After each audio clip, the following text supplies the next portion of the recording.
नारद मुनि पृथ्वी भ्रमण पर निकले थे। उन्होंने एक ब्राह्मण को देखा जो हवन कर रहा था, और उस ब्राह्मण ने भी नारद मुनि को देखा। नारद मुनि को बुलाकर ब्राह्मण ने कहा, आइए बैठिए, हवन का आप आशीर्वाद लीजिए। और नारद मुनि ने कहा, मैं तो भटकते रहता हूँ, तुम्हें तो पता है मैं एक जगह बैठ नहीं सकता। वैसे आपके हवन का दर्शन करके मैं धन्य हो गया। और तब ब्राह्मण ने कहा, मेरा एक काम करेंगे? नारद मुनि ने कहा, बताइए क्या काम है? बोले, आप नारायण से मिलते रहते हैं, बस मुझे ये तो पता है कि पक्का मुझे इस जन्म के बाद मोक्ष मिलने वाला है, और मैं नारायण के पड़ोस में बैठकर बहुत ही अच्छा काम करने वाला हूँ। लेकिन क्या आप उनसे एक बार पूछकर ये कंफर्म कर लेंगे कि मुझे इसी जन्म के बाद मोक्ष मिलने वाला है? नारद मुनि ने कहा, ठीक है, मैं तो पूछ के तुम्हें बता दूंगा। नारद मुनि और थोड़े आगे गए तो उन्होंने देखा कि एक चमार जूता सिल रहा था। और जब वो चमार जूता सिल रहा था, उसने देखा कि नारद मुनि आए। उन्होंने कहा, नारद मुनि आइए, आप हमेशा भ्रमण करते रहते हैं, आपके लिए बढ़िया सा जूता बना दूं तो आपके पैर सेफ रहे। और नारद मुनि ने कहा, नहीं, हम लोग मुनिवर ये कभी पहनते नहीं है, बट तुमने ये अच्छा सोचा मेरे लिए, मुझे बहुत अच्छा लगा, थैंक यू। और वो वहां से निकलने ही वाला था, इतनी देर में उसने कहा कि क्या आप मेरा एक काम करेंगे? बोले, हाँ क्या काम है, बताओ। नेक्स्ट टाइम जब आप नारायण से मिले तो उन्हें पूछ लीजिएगा कि मुझे मोक्ष कब मिलने वाला है। मुझे ये तो पक्का पता है कि मोक्ष मुझे मिलने वाला है, शायद 50 100 150 साल बाद। बस ऐसे ही मन में जिज्ञासा है, तो बोला पूछ लेता हूँ। ने ठीक है, मैं तुम्हें पक्का ये पूछकर जवाब देने वाला हूँ। नारद मुनि पहुंच गए नारायण के पास में। अब नारायण मुस्कुरा रहे हैं। नारद मुनि कह रहे हैं कि तुम्हारे दो भक्त मुझे कुछ सवाल लेकर यहाँ पर भेज चुके हैं, और मैं आपको ये सवाल पूछ रहा हूँ, क्या आप इनका जवाब देना पसंद करेंगे?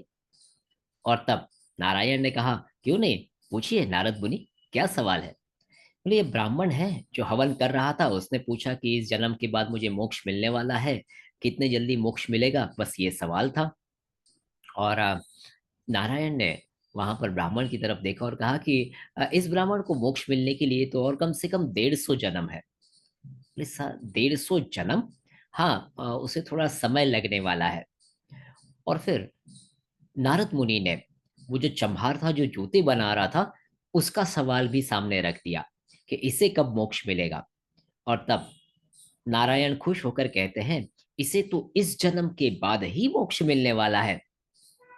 बोले, ऐसा कैसे, ये काम कर रहा है और उसके बाद आप उसे जल्दी मोक्ष दे रहे हैं, इसे लेट मोक्ष दे रहे हैं? मैं ये नहीं देखता कि कौन क्या काम कर रहा है, वो कैसे काम कर रहा है, उस पर काफी चीजें डिपेंडेंट है।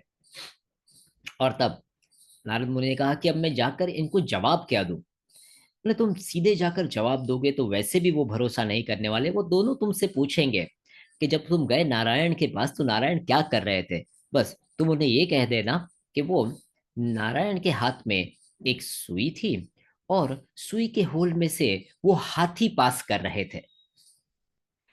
और नारद मुनि बोले, ये जवाब देना है? बोले, हाँ, बस तुम ये दे दो। और वो मुस्कुराकर वहां से चल दिए। जैसे ही वो ब्राह्मण के पास पहुंचे, ब्राह्मण बहुत खुश हुए, उन्होंने बोला, आइए आइए नारद मुनि, क्या तुम मेरा सवाल पूछ लाए, क्या जवाब मिला? और उन्होंने जवाब दे दिया कि और 150 जन्म के बाद तुम्हें मोक्ष मिलने वाला है। ब्राह्मण बहुत आग बबूला हो गया, गुस्सा हो गया। बोले, तुम कुछ भी कहते हो, लगता है तुम असली नारद मुनि नहीं हो, तुम नारायण से मिले ही नहीं। क्या कर रहे थे नारायण जब तुम वहां गए तब? और तब नारद मुनि ने कहा, नारायण तो बैठे थे, मुस्कुरा रहे थे, उनके हाथ में एक नीडल के एक सुई थी, और सुई के होल में से वो हाथी को पास कर रहे थे। और तब ब्राह्मण और जोर से गुस्सा हो उठा और बोलता है, ऐसा कभी हो सकता है? सुई के धागे में से, सुई का जो होल होता है उसमें से धागा मुश्किल से पास होता है, उसमें से क्या हाथी पास करेंगे नारायण? तुम वहां पर गए ही नहीं, मुझे तुम पर भरोसा ही नहीं, तुम चले जाओ यहाँ से। और नारायण वहां से चले, नारद मुनि वहां से चले गए। नारद मुनि पहुंचे चम्हार के पास में, और चम्हार मुस्कुराकर पूछने लगा, अरे वाह नारद मुनि, आइए, क्या आप मेरा सवाल पूछ रहे हैं? बोला, हाँ। बोले, इस जन्म के आखिर में ही तुम्हें मोक्ष मिलने वाला है? बोला, क्या आप बात कर रहे हैं, मुझे तो इस बात पर भरोसा ही नहीं बैठ रहा। वैसे नारायण क्या कर रहे थे जब आप वहां पर गए तब? और तब ने कहा कि नारायण बैठे थे, उनके हाथ में एक सुई थी, और सुई का जो होल था उसमें से वो हाथी को पास कर रहे थे। और वो जो चमार था वो बहुत खुश हुआ, अरे बोले वाह वाह, नारायण की तो लीला ही अनेक है, बढ़िया है। और नारद मुनि ने कहा, क्या तुम इस बात पर भरोसा करते हो कि सही में एक नीडल से, एक सुई के होल में से हाथी को पास किया जा सकता है? और तब चमहार ने कहा, क्यों नहीं, आप सामने देख रहे हैं ये बड़ा वड़ का पेड़, अगर ये पूरा बड़ा सा पेड़ एक छोटे से बीज के अंदर से नारायण निकाल सकते हैं, उसको पूरे पेड़ को पैक कर सकते हैं एक छोटे से बीज में, तो हाथी को सुई के धागे में से निकालना कौन सी बड़ी बात है? अरे Narayan Narayan. Exactly, your power of belief and the way you work of anything is the way that will decide your success. आप जिस काम को करते हैं उसके प्रति आपकी श्रद्धा प्लस आपका बिलीफ, आपका भरोसा, ये डिसाइड करेगा आपको कब सफलता और कैसी सफलता मिलेगी। कुछ लोग काम सिर्फ काम के तरीके से करते हैं, उन्हें इतनी सफलता जल्दी नहीं मिलने वाली, क्योंकि वो सिर्फ काम कर रहे हैं। कुछ लोग काम को अपना सब कुछ मान रहे हैं और ये मान रहे हैं कि बस मैं इसी काम के लिए बना हूं और यही सबसे सही तरीका है उस तक पहुंचने का, या मेरी मंजिल तक मुझे मोक्ष पाने का ये सबसे बेस्ट तरीका है, और उन्हें बहुत ही जल्द सफलता मिलने वाली है। और हम लोग देखने वाले हैं आज 4 practical ways of starting believing in your self and your career choice. आपने जो भी आपका चॉइस किया है लाइफ का कि मैं ये करने वाला हूँ, और अपने बिलीफ पर कैसे हम लोग भरोसा कंसिस्टेंटली करें, उसके 4 प्रैक्टिकल तरीके हैं। And that starts with seed, SEED के। First alphabet is S. S से होता है सेल्फ रिफ्लेक्शन, अपने आप को रिफ्लेक्ट करना। हर 6 महीने बाद अपने आप को पूछिए, ओके, पिछले 6 महीने में क्या मैं बेहतर बना हूं? मैंने कौन सी स्किल्स अर्जित की है? अपनी स्किल्स जो मेरे पास थी उसे मैंने कितना इस्तेमाल किया है? क्या मैं सही तरीके से प्लान कर रहा हूं और चीजों को एग्जीक्यूट कर रहा हूं?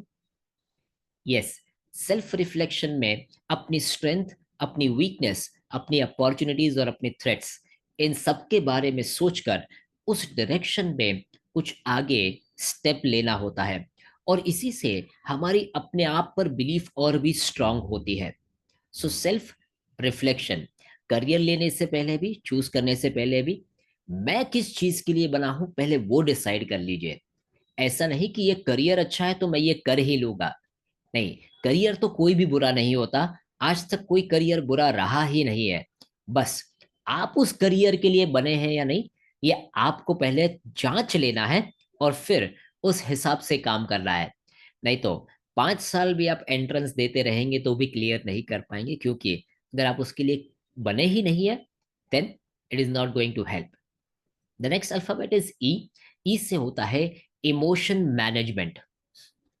हर चीज देने के पहले भगवान टेस्ट करता है, या सराउंडिंग टेस्ट करती है, क्या आप उस चीज को लेने के लिए केपेबल हो?